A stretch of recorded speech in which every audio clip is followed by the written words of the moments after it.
मोहतरम जनाब अहमद पाशा क़ादरी साहब, मजलिस इत्तेहादुल मुस्लिमीन के क़ायद मुखन्ना मोहतरम जनाब अकबरुद्दीन ओवैसी साहब,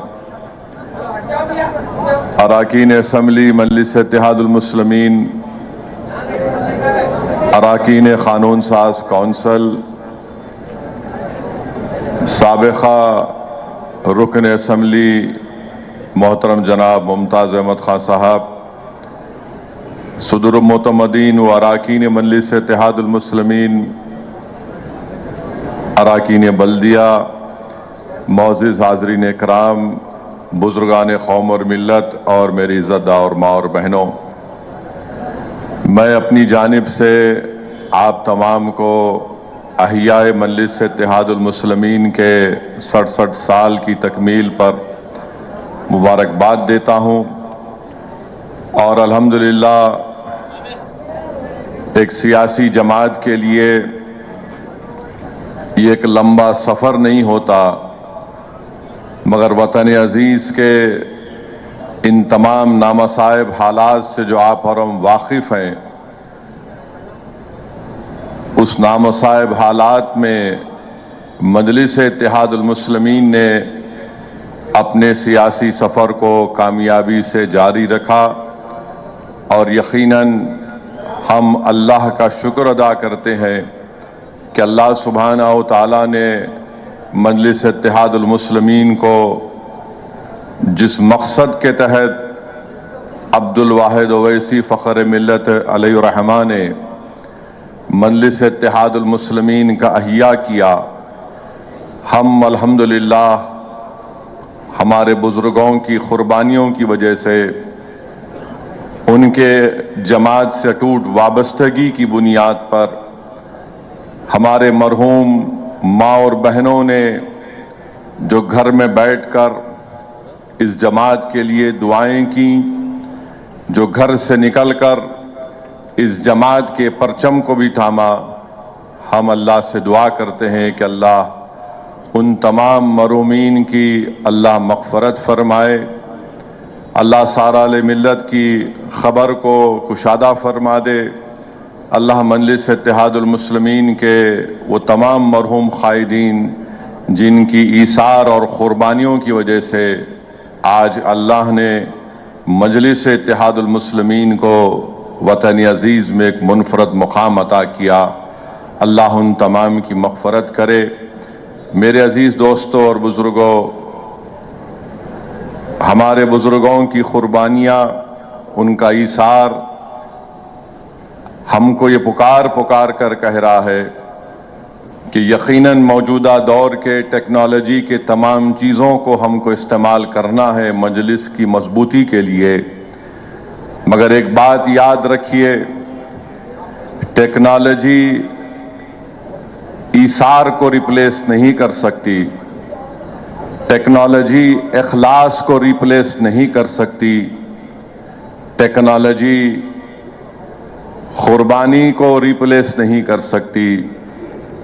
तो टेक्नोलॉजी अपनी जगह पर है, मगर एक मजलिसी का जहन ये होना चाहिए कि हम ईसार और कुर्बानी को सामने रखें, हम मसावात के लिए, भाईचारा के लिए कोशिश करते रहें, ये हमको कामयाब और कामरान करेगा।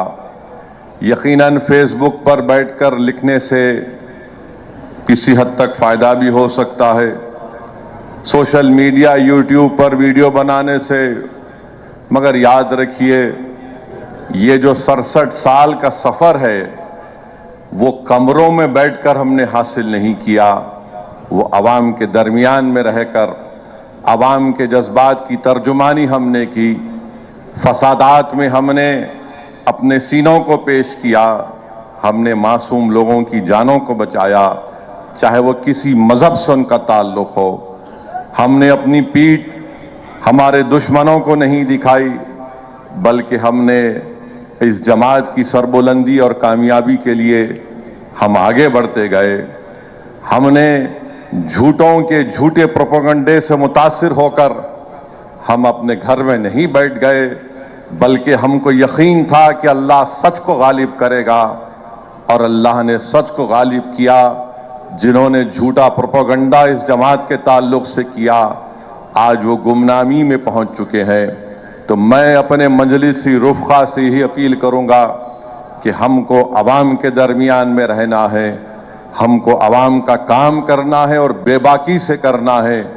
और एक लम्हे के लिए भी आप इन झूठे बातों पर या फिर इन मुनाफिकीन के इस प्रोपेगेंडे पर तवज्जो मत लीजिए, बल्कि आप अपने सामने अपनी जमात के मकसद को, अपनी मंजिल को सामने रखिए कि अब आइंदा 67 साल के लिए मुझे इस जमात को लेकर आगे बढ़ना है। आप और हम तो नहीं रहेंगे।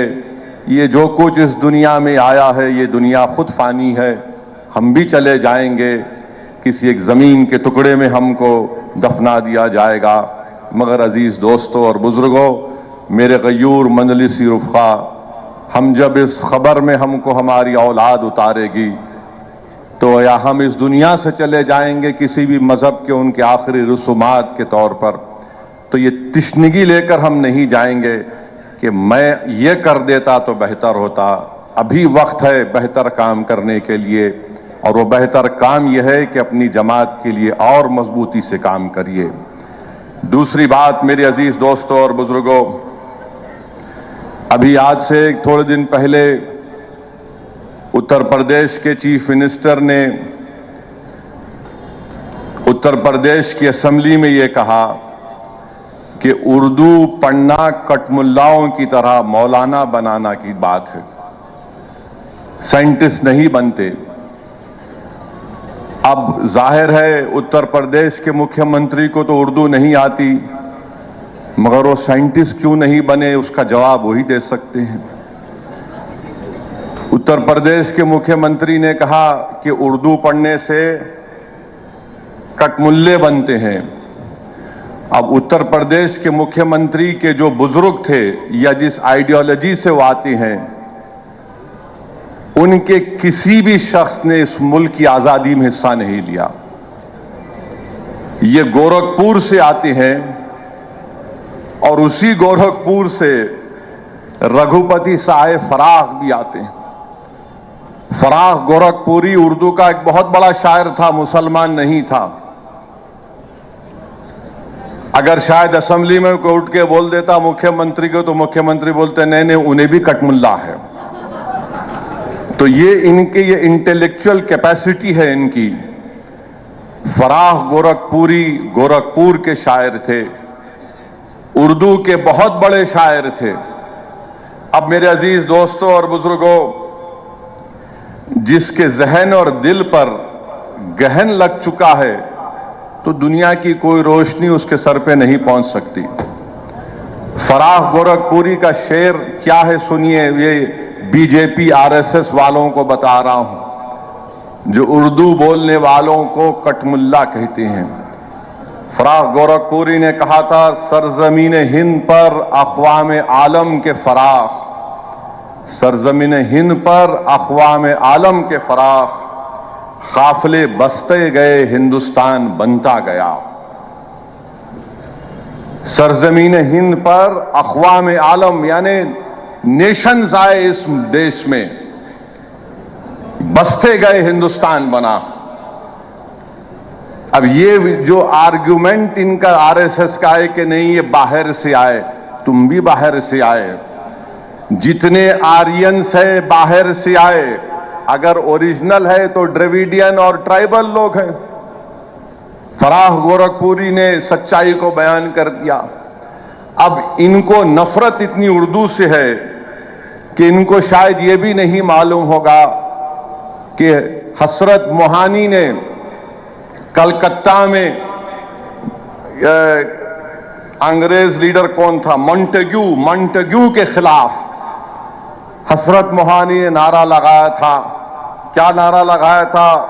इनकलाब जिंदाबाद, इनकलाब जिंदाबाद। अब शायद इनको यह भी नहीं मालूम होगा कि सुभाष चंद्र बोस, नरेंद्र मोदी उनका स्टैचू लगाए दिल्ली में, अब नरेंद्र मोदी इनको छोड़ दिए, तुम जरा ये बोलते रहो। सुभाष चंद्र बोस जो आजाद हिंद फौज बनाए थे, उसका नारा क्या था? इत्तेहाद, एतेमाद और कुर्बानी। इत्तेहाद, एतेमाद और कुर्बानी नारा था सुभाष चंद्र बोस का, नेताजी सुभाष चंद्र बोस का। इस हैदराबाद से वजीर सुल्तान, एक मशहूर फैमिली थी, उनके एक खानदान के फर्द नेताजी के साथ चले गए भारत छोड़ के। इसी मुल्क में हैदराबाद के सफरानी साहब थे, नेताजी के साथ चले गए। ये नहीं मालूम शायद मुख्यमंत्री को, तो यहां हैदराबाद से हम मुख्यमंत्री को ज्ञान दे रहे। राम प्रसाद बिस्मिल को इनको नहीं मालूम होगा, हिंदू थे। उन्होंने कहा था कि सरफरोशी की तमन्ना अब हमारे दिल में है। तो यही सरफरोशी की तमन्ना अब हमारे दिल में है कहकर भगत सिंह फांसी के फंदे पे चढ़ गए। और यही उर्दू के लफ्ज को अल्लामा काफी रहमतुल्लाह अलैह, जो मुरादाबाद के थे, अंग्रेजों के खिलाफ जिहाद का फतवा दिया था मौलाना काफी ने। जब 2 दिन में अंग्रेज जज ने उनको 2 मई को ट्रायल शुरू हुआ, 4 मई को उनको फांसी की सजा दे दी गई। और मौरिख ने लिखा कि अल्लामा काफी के ऊपर इस्तरी गरम करके उनके जिस्म पर चुरके दिए जाते थे। वो अल्लामा काफी जब फांसी के फंदे की तरफ जा रहे थे तो उनके उर्दू के अशार नातिया उर्दू के अशार थे। उत्तर प्रदेश के मुख्यमंत्री, आप उत्तर प्रदेश के मुख्यमंत्री हैं, मौलाना काफी मुरादाबाद के थे। फतवा दिया अंग्रेजों के खिलाफ जिहाद का, कठमुल्ले तुम बोलते ना। क्या कहा था अल्लामा काफी ने? कोई गुल बाकी रहेगा ना चमन रह जाएगा, पर रसूल अल्लाह का दीन हसन रह जाएगा। अतलस व कम ख्वाब की पोशा पर नाजा ना हो तुम, इस तने में जान पर खाकी कफन रह जाएगा। नामे शाहाना जहां मिट जाएंगे, लेकिन यहां हशर तक नामो निशां पंजतन रह जाएगा। ये मौलाना काफी उर्दू के नातिया कलाम पढ़ के मुख्यमंत्री फांसी पे चढ़ गए, आपको नहीं मालूम। और फिर वहीं पर जोश मलियाबादी, इनको मालूम ही नहीं, बस उर्दू से दुश्मनी है। और फिर ब्रिज नारायण चकबस्त, ये भी हिंदू थे मुख्यमंत्री। इन्होंने क्या लिखा? ए खाके हिंद तेरी अजमत पे क्या गुमान है, दरियाए फैज खुदरत तेरे लिए रवा है। ये ब्रिज नारायण ने लिखा उर्दू में। फिर आज इन्हीं की ये बात, फिर मुजाहिद आजादी मौलाना शौकत अली खिलाफत तहरीक में बहुत बड़ा रोल उनका। राउंड टेबल के लिए बरतानिया गए तो मौलाना शौकत अली ने कहा कि अगर मैं हिंदुस्तान को आजाद नहीं कराऊंगा तो मैं भारत को वापस नहीं आऊंगा। जब भारत से गए मौलाना शौकत अली तो बैतुल मुक़द्दस में उनका खैर मुक़द्दम हुआ। 2 लाख लोग मौलाना शौकत अली के इस्तकबाल के लिए बैतुल मुक़द्दस को आए थे। उसके बाद वो बरतानिया गए, राउंड टेबल कॉन्फ्रेंस हुई। उनका एक मशहूर तकरीर है, रामपुर के थे मुख्यमंत्री मौलाना शौकत अली, आपको नहीं मालूम होगा। मौलाना शौकत अली ने एक शेर कहा था, शायद ये आपके लिए और आरएसएस और बीजेपी के लिए कहा होगा, यकीनन कहा होगा। मौलाना शौकत अली ने कहा, दौरे हयात आएगा खातिल, दौरे हयात आएगा खातिल खजा के बाद, दौरे हयात आएगा खातिल खजा के बाद, है इब्तिदा हमारी तेरी इंतहा के बाद। तो तुम्हारी इंतहा होगी। आज तुम इख्तिदार के नशे में बड़ा अनाब शनाब बक रहे हो, बके जाओ बके जाओ। मगर मेरे अजीज दोस्तों और बुजुर्गों, वतन अजीज का हाल तो ये है कि जोश ने सही कहा था वो आज के इस दौर के लिए भी मुनासिब है। जोश ने लिखा था, ऐ हम नफस फसाने हिंदुस्तान ना पूछ, ऐ हम नफस फसाने हिंदुस्तान ना पूछ, अपना गला खरोशे तरन्नुम से फट गया, अपना गला खरोशे तरन्नुम से फट गया, तलवार से बचा तो रगे घुल से कट गया। ये जोश ने कहा था, जो आज हमारे मौजूदा मुल्क के हालात पर सही तरीके से उतरता है। तो हम उत्तर प्रदेश के मुख्यमंत्री को एक और इत्तला दे रहे हैं कि भारत की लोकसभा में ओम बिरला स्पीकर ने ऐलान किया कि जो कोई भी भारत की पार्लियामेंट में, लोकसभा में जो तकरीर में भाषण देगा उसका तर्जुमा उर्दू में होगा। अब आप क्या बोलेंगे स्पीकर को? उर्दू आप जो जबान में देंगे, कई जबानों में तर्जुमा होगा। तो इनको नहीं मालूम, ये उत्तर प्रदेश के मुख्यमंत्री को यह भी नहीं मालूम कि उर्दू उत्तर प्रदेश की तहजीब का हिस्सा है। ये उत्तर प्रदेश और आरएसएस बीजेपी के लोगों को नहीं मालूम कि उर्दू को कॉन्स्टिट्यूशन का प्रोटेक्शन है, आइन की हिफाजत उसको मिलती है दीगर जबानों की तरह। उत्तर प्रदेश और मोदी को नहीं मालूम कि हर मुसलमान उर्दू नहीं बोलता, बल्कि ये मुसलमानों की जबान नहीं है, ये इस देश की आजादी की जबान रही है, ये इस मुल्क की जबान है। अब आप चले जाइए, नवायत मुसलमान है, कर्नाटका में उर्दू नहीं बोलते, कम बोलते। केरला चले जाइए, मोपिला अलग जबान बोलते, मलयाली बोलते। तमिल लोग तमिल बोलते, मुसलमान। कर्नाटका के इंटीरियर में चले जाइए, कन्नड़ी बोलते हैं। महाराष्ट्र में जाइए, वो उर्दू भी बोलते, मराठी भी बोलते। गुजरात के मुसलमान हैं, गुजराती भी बोलते, उर्दू भी बोल लेते। अरे इस देश की खूबसूरती ये है, बीजेपी इस देश को, इस वतन को एक जबान, एक मजहब, एक आइडियोलॉजी और एक लीडर के तहत बनाना चाहती है। भारत में हजारों मजहब हैं, कई जबानें हैं, कई हजारों तहजीबें हैं, तभी जाकर भारत बनता है। इसीलिए फराख गोरखपुरी ने कहा थे, अक़वाम आलम का लफ्ज इस्तेमाल किया था। अब इनको समझ में आया नहीं आया नहीं मालूम, मगर हमारा काम यह है कि इनको समझाना और इनको बताना कि उर्दू से दुश्मनी करना जिद्दोजहद आजादी से दुश्मनी करने के बराबर है। दूसरी मेरी बात जो आपके सामने आज रखना चाह रहा हूं, वो ये है मेरे अजीज दोस्तों और बुजुर्गों के रमजान आज रात से बाद नमाज मगरिब शुरू होगा, रहमतों का महीना शुरू होगा। आपको उसकी पेशगी मुबारकबाद। और अल्लाह सुब्हाना व तआला हम तमाम को तौफीक दे कि हम माहे रहमत को सही तरीके से उसके आदाब को मलूज रखकर गुजारें। हम पूरे रोजे रखें, पूरी नमाजें पढ़ें, ज़कात निकालें। ये इस्लाम के 5 पिल्लरों में से एक पिल्लर है, सुतून है रमजान। तो अगर आप रोजा रहेंगे और नमाज गोल तो फिर गलत। आप नमाज पढ़ रहे बराबर और रोजा नहीं रख रहे, वो भी गलत है। तो रोजा रखिए। और खास तौर से खवातीन से अपील है कि जब शॉपिंग को निकलते तो शॉपिंग की खजा हो सकती, नमाज की खजा नहीं करना चाहिए।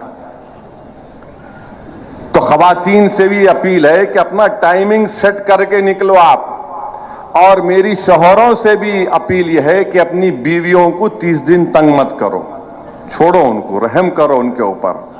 ना नारे लगाने वाले ही तंग करते, गैरतमंद नीचे मुंडी डाल के बोलता सही बोल रहे भाई, दिल को तकलीफ पहुंच रही। तो 30 दिन 29 दिन बीवी को तकलीफ नहीं करना, अम्मा को भी तकलीफ नहीं देना। सबर कर लो, जाके बोलना मैं रोजा रह रहा हूं, जरा क्या पका रहे आज। नहीं, ये बीवी को भी रोजा फर्ज है, तो जरा रहम करो, अच्छे इंसान बनो।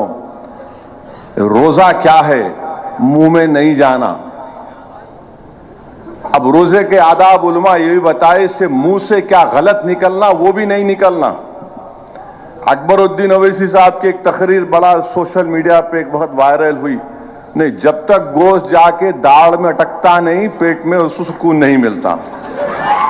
तो नहीं, अब क्या है अपना मुंह में जाना और जो मुंह से निकलता एहतियात से। तो आप तमाम को मुबारकबाद, कसरत से दुआ करिए कि अल्लाह सुब्हानहू व तआला हमारे वतन अजीज में अमन को कायम करे, इस वतन को अल्लाह मजबूत रखे, इस वतन को जो ख्वाबों के तहत हमारे बुजुर्गों ने आज़ाद किया हम उन ख्वाबों को पूरा कर सकें, और इस वतन अजीज के जेल में जो मुसलमान दलित इस हुकूमत के मुखालिफ लोग हैं अल्लाह उनको रिहा करवा दे। खास तौर से शिफाउर रहमान को, ताहिर हुसैन को, उमर खालिद को, सैफी को, गुलफिशा को 5-5 साल से जेल में है, अल्लाह उनकी बेल करवा दे। जब दूसरों को बेल हो सकती है तो इन बच्चों को भी और बेटियों को भी होनी चाहिए। तीसरी बात मेरे अजीज दोस्तों और बुजुर्गों, फलस्तीन के लिए दुआ करिए। फलस्तीन में गज़ा में मासूम बच्चे 6 महीने के 8 महीने के सर्दी की वजह से मर गए। जब तुम रोजा खोलोगे तुम्हारे सामने इफ्तार की नेमतें अल्लाह की तरफ से रखी जा रही हैं। उन गज़ा के मुसलमानों को भी याद रखो जो भूखे हैं, प्यासे हैं, जख्मी हैं, अस्पताल नाम की कोई चीज नहीं है, घर नाम का कोई चीज नहीं है।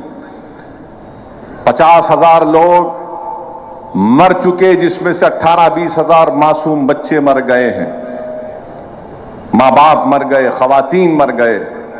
मगर एक बात याद रखो, अगर उनसे कोई सीखना है ना गज़ा के फलस्तीनियों से, तो उनसे ईमानी हरारत को हासिल करो, उनको देखकर अपने हौसलों को बुलंद रखो कि इतना सब हो गया मगर आज भी आप देख रहे हैं कि बिल्डिंगें वीरान है, मलबा पड़ा हुआ है और पोस्टर लगा रहा है वो मरहबा या रमजान। मेरे भाई, आज हम सरजमीन हैदराबाद और वतन अजीज में हैं, अपनी दुआओं में गज़ा के फलस्तीनियों के लिए दुआ करिए। मैं साफ और वाज़े अल्फाज में कहना चाहूंगा कि दुनिया की कोई ताकत इंशाअल्लाह ताला उन गज़ा के फलस्तीनियों को वहां से नहीं निकाल सकेगी। जो निकालने की कोशिश करेगा वो नाकाम भी होगा, बेइज्जत भी होगा और जिल्लत और रुसवाई उसकी जिंदगी का मुकद्दर बन जाएगा। मुझे अफसोस हो रहा है कि अमेरिका के सदर ये कहती हैं कि हम इनको निकालकर गज़ा को बनाएंगे। मुझे तकलीफ इस बात की है कि मेरे वतन का मेरा वजीर आजम नरेंद्र मोदी की हुकूमत एक लफ्ज नहीं बोलती इस एथनिक क्लेंसिंग के बारे में कि 12-20 लाख लोगों को निकालकर वहां पर वो बनाएंगे, फुला बनाएंगे।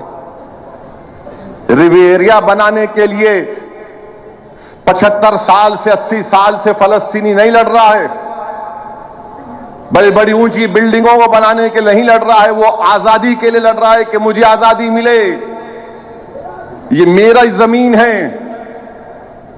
मस्जिद अक्सा और बैतुल मुक़द्दस को हासिल करने की लड़ाई हो रही है। रिवेरिया या बड़े बड़ी बिल्डिंग को बनाने के लिए इतने फलस्तीनियों ने अपनी जानों को कुर्बानी नहीं दी है।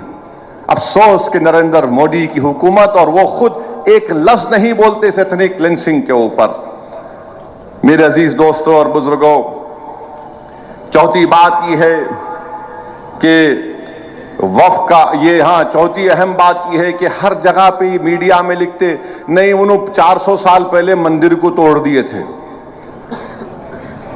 अच्छा, मंदिर को उन्होंने तोड़े ना, तो मैं आज आपके सामने एक चीज को लिखकर लाया हूं। रिचर्ड एम ईटन मशहूर मौर्रिख है।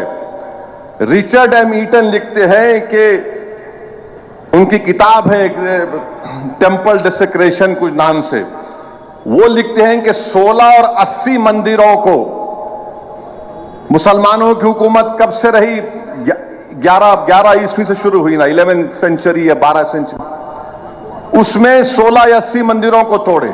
अब मैं यहां पर आपको बता रहा हूं कि पुष्पमित्रा संगा आपके बड़े अब्बू थे नहीं थे? बोलो।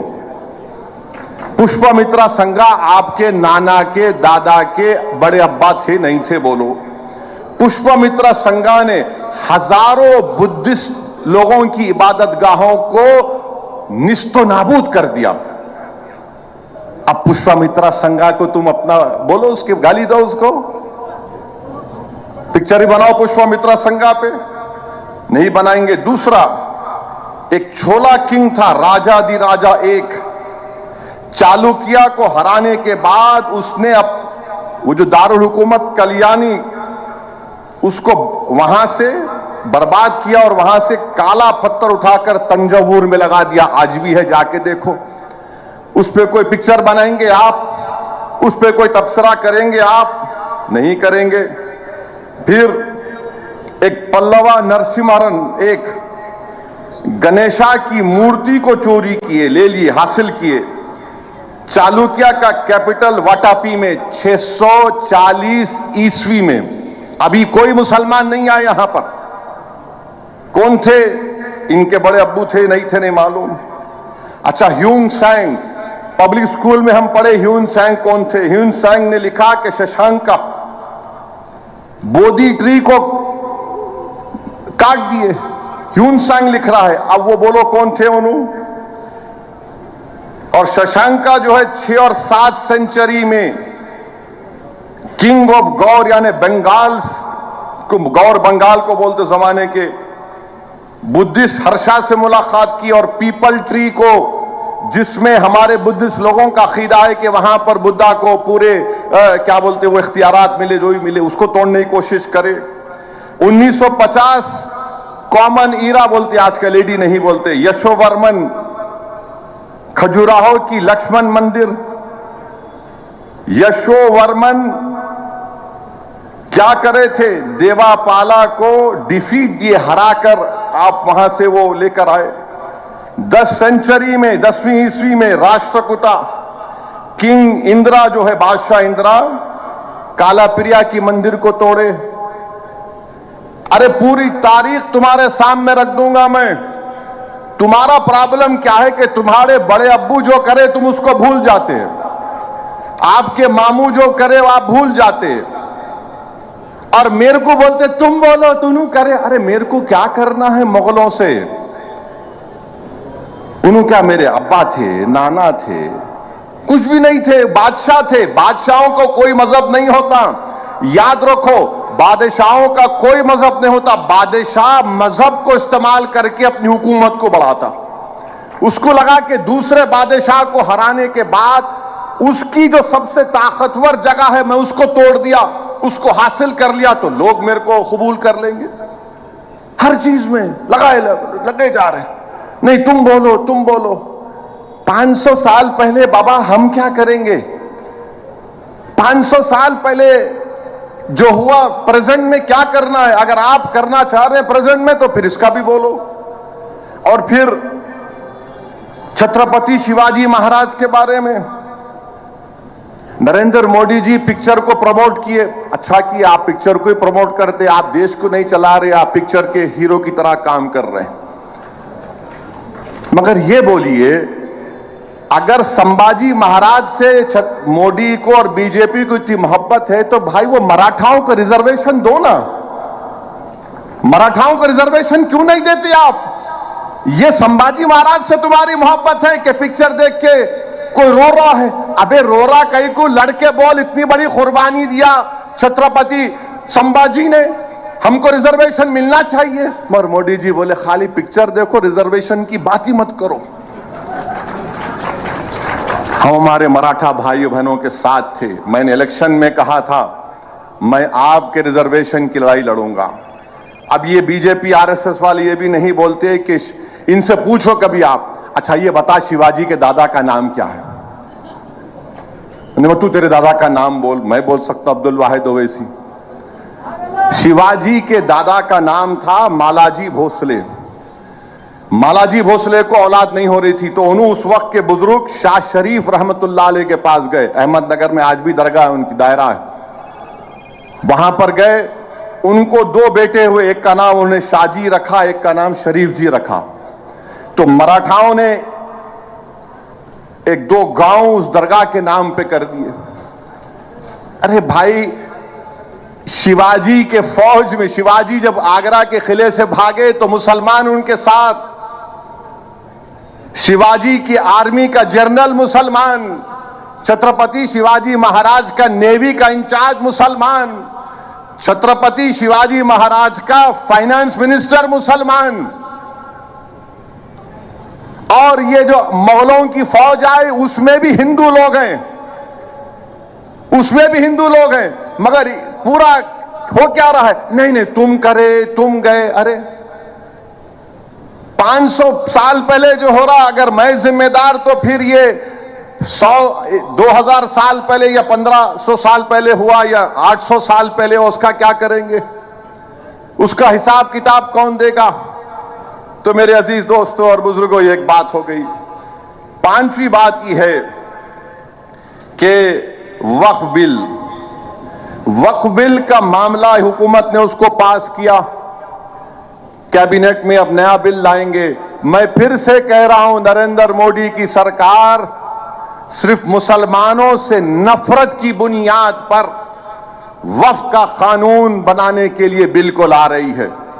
मुसलमानों की मस्जिदों को छीनने के लिए, दरगाहों को छीनने के लिए, खानखाहों को छीनने के लिए, कब्रस्तानों को छीनने के लिए, इवैक्यू प्रॉपर्टी जो वक्फ है उसको छीनने के लिए, और जो लोग वक्फ की जायदाद पर कब्जा करके बैठे हैं उनको इनाम देने के लिए यह कानून बना रही है।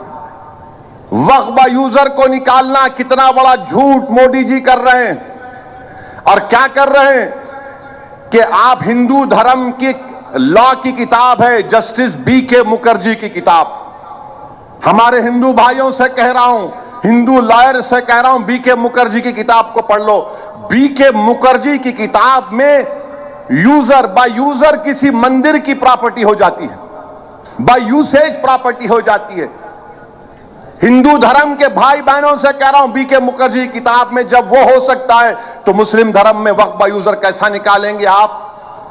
राम मंदिर के जजमेंट में वक्फ बा यूजर को अपहेल्ड किया गया, और वक्फ बा यूजर एविडेंस से होता है, पोजेशन से कायम होता है। मोदी बोल रहे नहीं, वक्फ बा यूजर मैं निकालूंगा। और क्या बोल रहे हैं, अगर डिस्प्यूट होगा नहीं होगा वक्फ बा यूजर, अगर गवर्नमेंट प्रॉपर्टी होगी तो वक्फ बा यूजर नहीं होगा। वक्फ बा यूजर कैसा नहीं होगा जब BK मुखर्जी हिंदू धर्म के मामले में लिखते हैं और कोर्ट उसको मानती है। सुप्रीम कोर्ट राम मंदिर बाबरी मस्जिद मान लिया, मोदी बोल रहे नहीं नहीं, वक्फ बा यूजर निकालने का मतलब एक ही है कि मस्जिदों को ले लो। इसकी एक मिसाल दे रहा हूं, पार्लियामेंट के सामने मस्जिद देखिए आप लोग, पार्लियामेंट के सामने मस्जिद जो है, दिल्ली की हुकूमत बोलती वो हमारी प्रॉपर्टी है, वक्फ बोलता वो हमारी प्रॉपर्टी है। कलेक्टर को इतना पावर दे रहे हैं। आजा हो रही,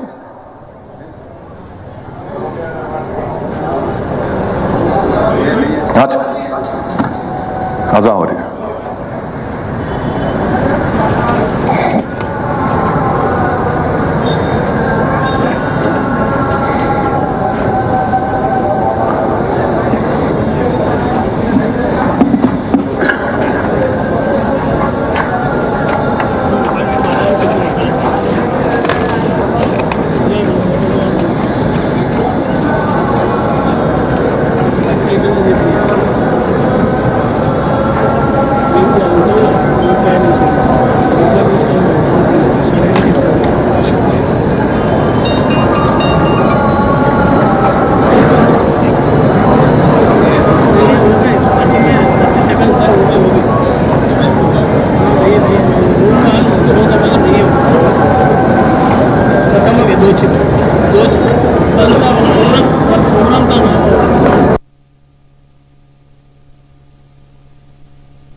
साक्षी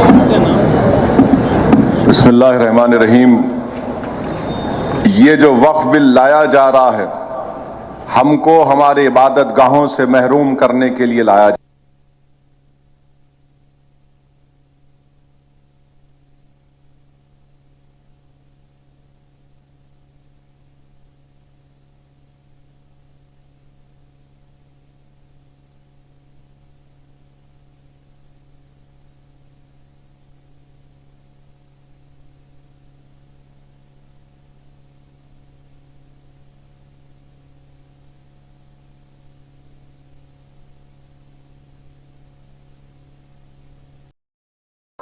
छह महीने में नहीं चढ़ाएंगे तो तुम्हारी प्रॉपर्टी नहीं और तुमको टाइटल दिखाना पड़ेगा। मोदी जी आप अपनी डिग्री दिखाने के लिए इतना डरते हैं। आपकी डिग्री दिखाने के लिए दिल्ली हाई कोर्ट को जाकर गवर्नमेंट का वकील बोलता है हम खाली कोर्ट को दिखाएंगे, मेरे को नहीं दिखाएंगे। मेरा वक्फा यूजर आप छीन रहे हैं, अपनी डिग्री को भारत की जनता के सामने नहीं रख रहे। अरे कैसे फकीर आप हैं। आप तो बोलते हैं मैं तो फकीर हूं, झोला लेके चले जाऊंगा, तो डिग्री दे के चले जाओ।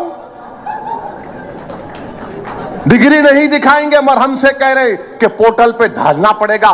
ट्रस्ट एक्ट में कहीं पर भी यह प्रोविजन नहीं है। मेरे अजीज दोस्तों और बुजुर्गों, इसमें ऐसे 44 अमेंडमेंट। अच्छा, उसमें एक और चीज एक डाल दी गई, जो अगर फर्ज करिए कोई मुसलमान हो गया, 5 साल तक उन्हें कोई जायदाद नहीं दे सकता वक्फ को।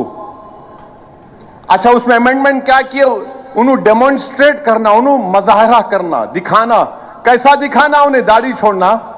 तो मुसलमान रमजान में ठहर के मोदी जी के मुंह में खजूर डाल रहा, तो मैं मुसलमान। बच्ची मुसलमान, उन्हें हिजाब पहन लिए तो मुसलमान। क्या है ये डेमोन्स्ट्रेट बताओ। मगर वो 5 साल तक नहीं दे सकता, मगर दूसरे मजहब के को दे सकता है। मैं हमारे हिंदू भाइयों को अपील कर रहा हूं, ये जो मुसलमानों का वक्फ बोर्ड है, ये दान देते हैं अल्लाह के नाम पे, भगवान के नाम पे, जमीन और आसमान के खालिक के नाम पे दान देते। जब दान देते तो मेरी औलाद का हिस्सा नहीं रहता उसमें। अगर मैं बोला कि मेरी पूरी प्रॉपर्टी मैं वक्फ बोर्ड को दे रहा हूं, किस्सा खत्म, एंड, अल्लाह को दे दिया, अल्लाह उसका मालिक, मेरी औलाद का हिस्सा नहीं है। मगर मोदी जी क्या बोल रहे, हिंदू धर्म में, सिख धर्म में दान दे सकते हैं, मगर मुस्लिम धर्म में दान दे रहे तो बच्ची का हिस्सा नहीं जाएगा। आप कौन होते भाई। मैं मालिक हूं, मैं मालिक हूं अपनी प्रॉपर्टी का। और इस्लाम में हम हिबा कर सकते। हिबा माने oral gift. Transfer of property act शायद सेक्शन 1920 में है, वो एक्ट में रहेगा। मगर मैं जबानी अगर बोल दिया कि ये प्रॉपर्टी मैं पूरा वक्फ को दे रहा हूं, मोदी जी बोल रहे नहीं, मैं फजीलतुल शेख हूं, मैं अल्लामा हूं, मेरे को इल्म आता है इस्लाम का। कैसे आता है? क्योंकि मैं एयरपोर्ट को भाग के जाके खतर के तमीमी को लपटा, या हबीबी, या हबीबी। मोदी जी आपको या हबीबी से मोहब्बत है, मियां भाई से क्यों नहीं है बताओ। मोदी जी हमारे पास भी बहुत कुछ गुर है। खतर के अमीर आए, एयरपोर्ट चले गए, मगर हमारे से मोहब्बत नहीं है मियां भाइयों से। आपको क्यों छीनना चाह रहे वक्त प्रॉपर्टी आप? ट्रांसफर ऑफ प्रॉपर्टी एक्ट में हिबा हो सकता, मगर जबानी तोहफा मैं दे रहा हूं अल्लाह के नाम पे नहीं हो सकता। ये क्या बकवास है, बेवकूफी है, नफरत है, ये नफरत है ये। और ये बार बार आरएसएस के लोग बोलते अच्छा हो रहा। अच्छा, वक्फ बोर्ड में इलेक्शन होता, बार काउंसिल का, एमएलएस का, एमपीस का, कोई इलेक्शन नहीं। जमहूरियत से क्यों नफरत है आपको मोदी? नहीं, नॉमिनेशन करेंगे, किसको नॉमिनेट करेंगे? बकवास किस्म के लोगों को। और वक्फ बोर्ड में और सेंट्रल वक्फ काउंसिल में हुकूमत अगर चाहेगी तो सबसे ज्यादा गैर मुस्लिम को मेंबर बनाएगी। क्यों बनाएगी? क्योंकि वक्फ एक्ट में प्रोविजन है 5 साल के लिए डायरेक्ट मैनेजमेंट में लेना। कोई जायदाद को हुकूमत बोलेगी अपने लोगों से 5 साल के डायरेक्ट मैनेजमेंट खत्म, जो चाहे कर लो। पहले वक्फ बोर्ड में बहुत कमजोरियां हैं, काबिज हैं। अच्छा, सजा क्या थी? अब आज अगर कोई वक्फ की जायदाद को चोरी से बेचा तो 2 साल की सजा। नरेंद्र मोदी बोले, प्यारे नहीं, तू चोर है मगर तेरे को खाली 6 महीने की सजा और बेलेबल। कहां मुसलमानों के मफाद में है बताओ ये आप? राइट टू इक्वालिटी कहां गया फिर? बताइए, वक्फ को यह कानून बनाना, मुसलमानों को बर्बाद करना, अपनी सिर्फ आप नाम के मुसलमान रहना। मैं भारत के गयूर 18 करोड़ मुसलमानों से कह रहा हूं, याद रखो, अगर तुम में दीनी हमियत है, इस कानून की जमहूरी तरीके से हमको मुखालिफत करना पड़ेगा। हमने 6 दिसंबर को एक जिल्लत और रुसवाई का दिन देखा कि भारत की सुप्रीम कोर्ट को वादा करके आपने बाबरी मस्जिद को शहीद कर दिया। अब यह कानून के जरिए दरगाहों को, आप नहीं देखा कि हाजी मलंग की दरगाह में उरस हो रहा है, अंदर घुस गए लोग। मैं पुकार पुकार कर कह रहा हूं, और हमारे मुखालिफिन बेचारे चेपीदी का शेरवा है, कुछ तो भी फेसबुक पे आके नहीं इन्हों जज्बाती बात कर रहे, तुम्हारे अब्बा वफ करे थे कोई। मेरे भाई, इस कानून की मुखालिफत करना है, दुआओं से भी और अमली जद्दोजहद से भी, जमहूरी तरीके से। और उत्तराखंड में यूसीसी का कानून लाए। का यूसीसी है ये? उसमें आपने एग्जाम कर दिया ट्राइबल्स को, एग्जाम कर दिया हिंदू अनडिवाइडेड फैमिली को। इस देश की खूबसूरती यह है कि हिंदू अपने धर्म के मुताबिक जिंदगी गुजारेगा, क्योंकि संविधान में है। एक मुसलमान अपने धर्म के मुताबिक शादी करेगा, तलाक देगा, बच्चों को जायदाद देगा, धर्म के मुताबिक अपने ज़ईफ मां बाप की खिदमत करेगा, औलाद के हुकूक बताए गए। अब उत्तराखंड में सब चेंज कर दिए, मगर ट्राइबल पर और हिंदू अनडिवाइडेड फैमिली पे अप्लाई नहीं होगा। ये कैसे होगा? ये आर्टिकल 14 का ग्रेव वायलेशन है। और फिर आप ये बोल रहे कि अगर कोई नाजायज औलाद होगी, आउट ऑफ द वेडलॉक बोलते, वही बोलते ना, उसको आप बोले नहीं, उसको हिस्सा देना। कैसा देंगे? कौन डिसाइड करेगा? अरे भाई, हिंदू धर्म में शादी हुई तो शादी है ना, चाहे 7 फेरे हो या मंगलसूत्र बाना हो। इस्लाम में निकाह हुआ तो शादी हुई। ईसाइयों में अगर गिरजाघर में जाके शादी करे तो शादी हुई। स्पेशल मैरिज एक्ट में शादी हुई तो शादी हुई। नहीं बोल रहे नहीं, outside of wedlock illegitimate children को भी हिस्सा देंगे। क्या है ये? इस देश को किस राह पे लेके जाना चाहते आप? और फिर आप क्यों हिंदू अनडिवाइडेड को, ट्राइबल्स को एक्सेप्शन दे रहे हैं, एक्सक्लूड कर रहे हैं? और स्टेट, एक रियासत, शरीयत एप्लीकेशन एक्ट पार्लियामेंट का कानून है। हिंदू मैरिज एक्ट एक पार्लियामेंट का कानून है। क्या एक रियासत उत्तराखंड उसके खिलाफ कानून बना सकती? नहीं बना सकते आप। और आप लव जिहाद के नाम पर कानून बना रहे हैं। भारत में यूसीसी है, क्या है? Special marriage act, Indian succession act, ये एक्ट है यहां पर। इंडियन अडॉप्शन एक्ट ये है, यूसीसी है ये। आप बोल रहे नहीं। मध्य प्रदेश में एक मुसलमान एक हिंदू बच्ची को लेकर शादी करने गया, उसका जमीर बोला शादी करना चाह रहा, गया, उन्हें पीट पीट के मारे बच्चे को, कपड़े फाड़ दिए उसके। ये यूसीसी होगा।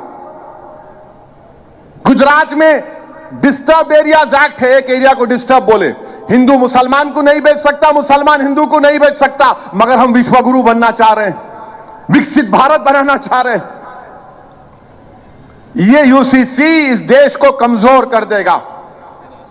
अंबेडकर ने कहा था, बाबा साहिब ने, कि यूसीसी वॉलंटरी होना चाहिए, जबरदस्ती नहीं थोपना चाहिए।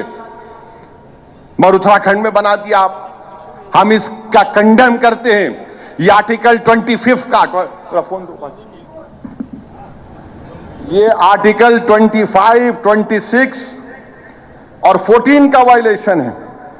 अच्छा, 26 के बारे में, आर्टिकल 26 के बारे में जरा हिंदी में बोलने की कोशिश करता हूं। वक्फ बोर्ड भी समझ में आ जाएगा। और ये जो कह रहा हूं, लोक व्यवस्था, सदाचार और स्वच्छता के अधीन रहते हुए प्रत्येक धार्मिक संप्रदाय या उसके किसी अनुभाग को धार्मिक और पूरक प्रयोजनों के लिए संस्थान की स्थापना और पोषण का अधिकार होगा। ये आर्टिकल 26 वक्फ बोर्ड में अख्तियार दे रहा और हमको अपनी कल्चर पे चलने का राइट दे रहा आर्टिकल 29 में। आप बताइए क्या कर रहे हैं ये लोग? मुल्क के आईन के खिलाफ, मुल्क की सोच के खिलाफ आप इस तरह के काम कर रहे हैं। और मेरे अजीज दोस्तों और बुजुर्गों, महाराष्ट्र में क्रिकेट मैच हुआ इंडिया पाकिस्तान का। वो मैच हो गया, हम जीत गए अल्हम्दुलिल्लाह। महाराष्ट्र में एक जगह पर एक पंचर की दुकान है, छोटी दुकान, यूपी से आके 18, 16, 17 साल से रह रहा, उसको बुलडोजर लाके दुकान को तोड़ दिया। क्यों तोड़े? नहीं, उन्हें दूसरे फला मुल्क के बारे में नारा लगाया। आप कौन होते भाई? सुप्रीम कोर्ट ने क्या कहा था कि किसी का घर नहीं तोड़ा जा सकता जब तक ड्यू प्रोसेस इस्तेमाल नहीं होगा। तुमने ड्यू प्रोसेस इस्तेमाल किया? गलती क्या थी? मुसलमान था, तुमको मुसलमान देखते कि पाकिस्तान नजर आता? अरे ये दारुसलाम में मजलिस की मौजूदगी इस बात का ऐलान कर रही है कि हमने जिना के टू नेशन थ्योरी को अपनी जूती पर नहीं रखा, बल्कि किसी और जगह पर रखकर उसको थूक दिया उसके ऊपर। और एक गरीब बेचारा, कौन देखे? ठहरिए, कौन देखे उसको? वो बोला नहीं बोला, आप सुप्रीम कोर्ट का जजमेंट है, ड्यू प्रोसेस को फॉलो करके नोटिस देकर दुकान तोड़ दिया उसकी, रोजगार से महरूम कर दिए, मुसलमान है, और उस पर केस लगा दिए। यही आप करना चाहते हैं ना, कि जहां मुसलमान दिखा मारो। और यहां पर भी शमशाबाद में भी परसों वो एक बांकड़ा पहलवान फिर रहा, चड्डों में से मोंढे पलट गए तेरे, याद रख, सुधर जा। बेचारे भैंस के 12 भैंस लेके आए, रोक के मारे। वीडियो देखा हूं मैं। क्या हो रहा है? ये कौन है आप मारने वाले? अगर हर आदमी कानून को अपने हाथ में लेगा तो फिर विकसित भारत बनेगा? लॉ एंड ऑर्डर क्या होगा फिर? और पुलिस पकड़ नहीं रही है उसको। पुलिस बोल भी क्या, नहीं उन्हें मार के भाग गया। ट्रैफिक कांस्टेबल है, एसआई है, उनके सामने मार रहे। अब मेरे अजीज दोस्तों और बुजुर्गों, नरेंद्र मोदी बोलते हम विकसित भारत बनाएंगे। कहां विकसित भारत बनेगा? नफरत की बुनियाद पर विकसित भारत बनाएंगे आप। भारत की सबसे बड़ी अक़लियत के खिलाफ नफरत, दुश्मनी, उनके मजहबी इबादतगाहों को छीनकर, उनके घरों को तोड़कर, हमारी जबानों को गाली देकर, हमारे को कटमुल्ला कहकर विकसित भारत बनाएंगे आप। कोई जाने वाला नहीं है भारत से, यही सब ये रहने वाले हैं। हम मोदी जी को बोलेंगे ये तो देखो आप, और मोदी जी विकसित भारत बोलते एक बात बोलना भूल गया, ट्रंप के साथ बैठे हुए हैं और ट्रंप बोल रहा है we will sell Narendra Modi F-35। F-35 उन्हें फैसला करेंगे, मैं फैसला करूंगा। और हमारे वजीर आजम जो भारत में बोलते 56 इंच, पूरा टाइम हो गया वहां पे। कौन है ट्रंप मेरे बारे में फैसला करने वाला भाई? मेरे को F-35 होना या मेरे को यूरोपियन फाइटर होना या मेरे को क्या होना, वो मैं तय करूंगा, ट्रंप नहीं तय करेगा। मिस्टर मोदी, आप कैसे सुने उसको वहां पर?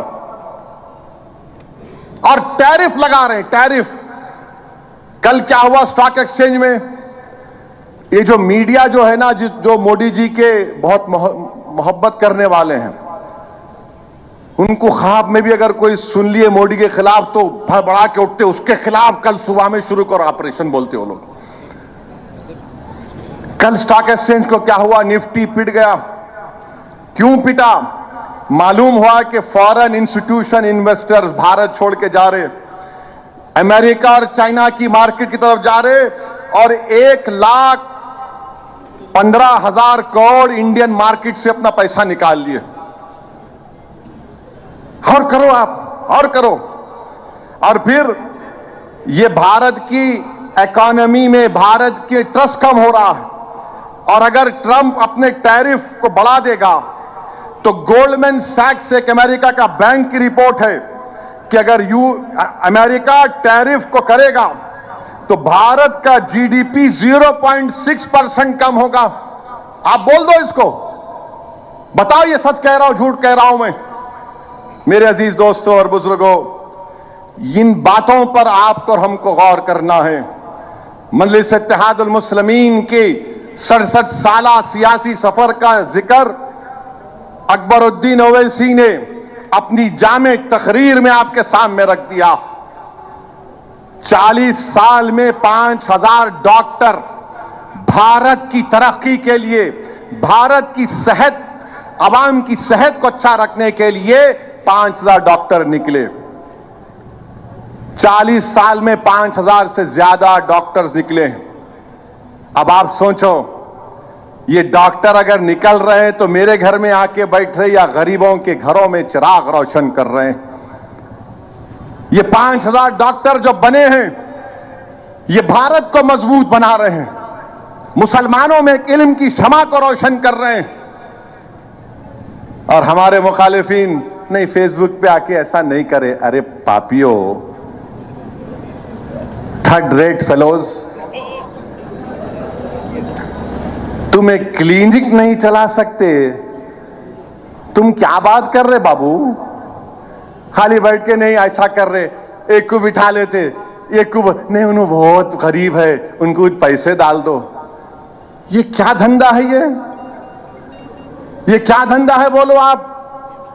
अब एक क्लिनिक तो खोल। नहीं, मैं रेशन किट बांटता हूं, उनसे लाए दे दो ना, थोड़ा इनको दे दो। बाज मजलिस के मुखालिफत में भी लोग देते हैं, अच्छा ले ले मियां। अकाउंट में पैसे आते गरीब के, इन्हों पहले से बोल देते जितना आ रहा आधा मेरा घर को आना, इधर आधा इधर। अब वो बेचारे गरीब मजलूम उन्होंने आधा रख लेते। क्या तमाशा हो रहा है ये? नहीं, मजलिस ये नहीं करी। अरे भाई साहब, ये सब इदारे जो कायम है, ओवैसी हॉस्पिटल है, तालीमी इदारे है, एसएससी के गवर्नमेंट उर्दू मीडियम मदारिस में किट दिया जा रहा है, 2005 से दिया जा रहा है। हर काम आप देख रहे हैं। अभी जाके सीएम से मिलके मैं आया कि फलकनुमा के पास 200 करोड़ का एजुकेशन हब आप यहां पर खोलो। चीफ मिनिस्टर से बहस करके मैं आया, वो दूसरी जगह लेकर जा रहे थे। मतलब हैदराबाद डिस्ट्रिक्ट में अगर कहीं पर 13 एकड़ जमीन है, यहां पर है 200 करोड़ का खर्च यहां पे करो आप। मगर ये लोग नहीं, यूट्यूब पे आ गए, फेसबुक पे आ गए, कुछ नहीं कर सकते। एक क्लिनिक तो छोड़ो, एक कैंप नहीं चला सकते। इन्हों मजलिस इत्तेहादुल मुस्लिमीन आपकी ताकत है, आपकी इत्तेहाद की मिसालें दी जाती हैं। और आप देखते हैं कि क्या हुआ। 2024 का चुनाव आया, रिजल्ट आए, सब बाजा बजाना शुरू कर दिए। So called secular, liberal, English speaking, soft speaking. बहुत चेंज आ गया भाई। अब तो ऐसा हो गया, मोहब्बत कामयाब हो गई, नफरत नाकाम हो गई। मेरे को भी कोई एक बड़ी पार्टी के बोले, मैं जी हो, मुगल आजम दोबारा रिलीज हुई, देखो जाके रमजान के बाद, अभी नहीं। मुगल आजम में एक सीन है, हम भी गुनाह करे थे उस जमाने में, देखे दूरदर्शन पे एक गाना, उसमें है मोहब्बत जिंदाबाद जिंदाबाद मोहब्बत जिंदाबाद। अब वही गाने गा लिया। आप 2024 का रिजल्ट आया, उसके बाद क्या हुआ? आप हरियाणा हार गए, महाराष्ट्र हार गए, दिल्ली हार गए। याद रखो, मैं और मजलिस जो बात कह रही है, सिर्फ हमारी मुसलमानों की जिम्मेदारी नहीं है इन नाम निहाद सेकुलर पार्टियों को जिताने की। इनका पूरा वोटर मोदी के गोद में बैठ गया है। मगर हमको क्या लग रहा? नहीं नहीं नहीं, हम करेंगे। क्या करेंगे आप? शिफाउर रहमान, ताहिर हुसैन 5-5 साल से अपने बच्चों को नहीं देखे। शिफाउर रहमान की मां ने मुझसे कहा कि जब मैं अपने बच्चे को देखी तो उसको पहचान नहीं सकी मैं, उसकी दाढ़ी सफेद हो गई। एक मां की तकलीफ, मगर आपको वोट देना नहीं था। आप बोले नहीं नहीं नहीं भाई, बीजेपी जीत जाएगी। अरे तुम्हारी वजह से नहीं जीत रही बीजेपी, तुम्हारी वजह से नहीं जीत रही बीजेपी। तुम अगर जीतोगे तो दूसरे बिरादरियों से तुम पॉलिटिकल बार्गेन कर सकोगे, यही तो कह रहा हूं मैं तुमसे। तुम समझने का नाम नहीं लेते। नहीं बीजेपी, अरे बीजेपी को तुम कैसे रोकोगे बताओ? मगर नहीं, एक मेरे करीबी दोस्त मेरे को बताया, बहुत करीब मेरा अजीज है, मेरे भाई की तरह। उन्होंने बोले मेरे ही घर में हम सिर्फ 2 या 3 लोग वोट दिए, बाकी लोग बोले नहीं भाई बीजेपी आ जाती। अरे बीजेपी हमारी वजह से नहीं आ रही। मैं कह रहा था ये साबिका चीफ मिनिस्टर आरएसएस का छोटा रिचार्ज है, उन्हें नहीं हरा सका। 4 मुसलमान दिल्ली में जीते, एक जगह पर नहीं गया ये केजरीवाल, नहीं गए एक जगह पर भी कैंपेन करने के लिए। मैं 2 सीट लड़ा, नहीं आपकी तकरीर से शायद असर हुआ होगा। मिला जियो सही बोल रहे आप, मेरी बीवी भी यही बोलती घर को आया तो। क्या बकवास है, क्या बुज़दिली है ये। अरे अल्लाह से डरो, मोदी से मत डरो। रब्बे कायनात का खौफ पैदा करो पहले अपने दिलों में, अपने अमल में। नहीं अल्लाह है भाई, और ये क्या, अरे अल्लाह से डरो ना मेरे भाई। नहीं बीजेपी आ जाएंगी, अरे बीजेपी महाराष्ट्र में आ गई, हरियाणा में आ गई, दिल्ली में आ गई। तेलंगाना बनने से पहले प्रणब मुखर्जी कमेटी को, और वो कोई जज साहब थे, नाम याद नहीं आ रहा, क्या नाम था जज का, वो जज साहब का नाम क्या था, उन कमेटी को लिख के दिया था तेलंगाना बनाओ, बीजेपी मजबूत होंगी यहां पे। ये सब हमारे जो लोग थे सो कॉल्ड दानिश्वर, क्या बोल रहे आप, क्या बोल रहे हैं? देखो आज आप नहीं सुनना चाह रहे, मत सुनो। मेरा काम तो सच्चाई को बयान करना, मैं सच्चाई बयान किया हूं आपके सामने, ताकि कल जब मौरिख लिखेगा तो ये तो नहीं लिखेगा कि मंजलिस ने सच नहीं कहा था, मैं तो सच कहा हूं, देख लो आज क्या हो रहा है। मेरे अजीज दोस्तों और बुजुर्गों, मंजलिस की 67 साल जिद्दोजहद यही है कि हम मजबूत होंगे तो सब हमारे साथ आकर काम करेंगे। अगर आप ही सिर्फ वोट डालने वाले बनेंगे तो क्या होगा आपका? सरजमीन हैदराबाद के गयूर मुसलमान और हिंदू और दलितों में फर्क यह है दूसरे दीगर जगहों पर जो मंजलिस को वोट डालते हैं, they are citizen with rights. वो सिर्फ वोटर नहीं है, वो शहरी हुकूक है उनके पास। और दूसरे इलाके के लोग सिर्फ वोटर हैं, वोट डालो घर में सो जाओ। आप बताइए, इम्तियाज जलील को हराने के लिए पूरे मीर जाफर मीर सादिक एक हो गए। आज पूरे महाराष्ट्र में मालेगांव में बर्थ सर्टिफिकेट नहीं बन रहा है, गवर्नमेंट ने कानून निकाल दिया। अब जो बच्चे कोविड में पैदा हुए उनका बर्थ सर्टिफिकेट कौन बनाएगा? नहीं, रोहिंग्या बांग्लादेशी। तो मेरे अजीज दोस्तों और बुजुर्गों, इस बात का नोटिस लीजिए, वोट डालिए मंजलिस को। जो तेलंगाना के बाहर इलाके जाते हैं, वोट डालिए मंजलिस को, फिक्र मत करिए। अगर मंजलिस के 3 MP जीत के आ जाते तो हुकूमत को दोबारा सोचना पड़ता था वक्फ बिल लाने के लिए। सवाल एक आदमी का नहीं है, एक आदमी का जो भी हो, हम अपनी जिम्मेदारी को निभाएंगे। बिहार में किशनगंज में पार्लियामेंट की सीट में हम बहुत मेहनत किए, बहुत से मुकामात पर मैं गया, मुझसे कहा गया कि इस जगह पर ये साहब का बड़ा असर है, इनसे बात करिए। उनकी कोई ख्वाहिश है उसको हम पूरा कर लेते हैं। मैंने जबान दी, 1 मरतबा नहीं, 2 मरतबा 3 मरतबा बात की, और इंशाअल्लाह ताला हम कोशिश करेंगे। इलेक्शन नहीं जीती अलग बात है, मगर जिसको हम जबान दिए उसको पूरा करेंगे इंशाअल्लाह ताला। यह नहीं है कि सिर्फ इलेक्शन के लिए वादा करके चले जाना, ये मंजलिस की आदत नहीं है, उसूली सियासत इसको बोलते हैं।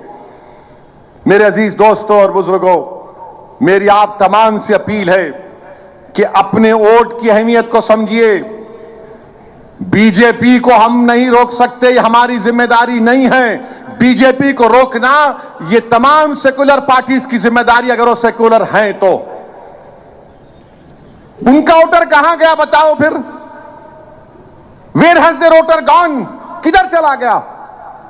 और हम हैं नहीं नहीं नहीं नहीं, दादा थे, अब्बा थे, इनके घर को चले जाओ, आप में खामोश बैठ के ये देखे फोटो देखे, ओवैसी भाई ये है लज्जी है। मिला भाई आप जिंदा हैं, फोटोओं को मत दिखाओ, जिंदगी का सबूत दो।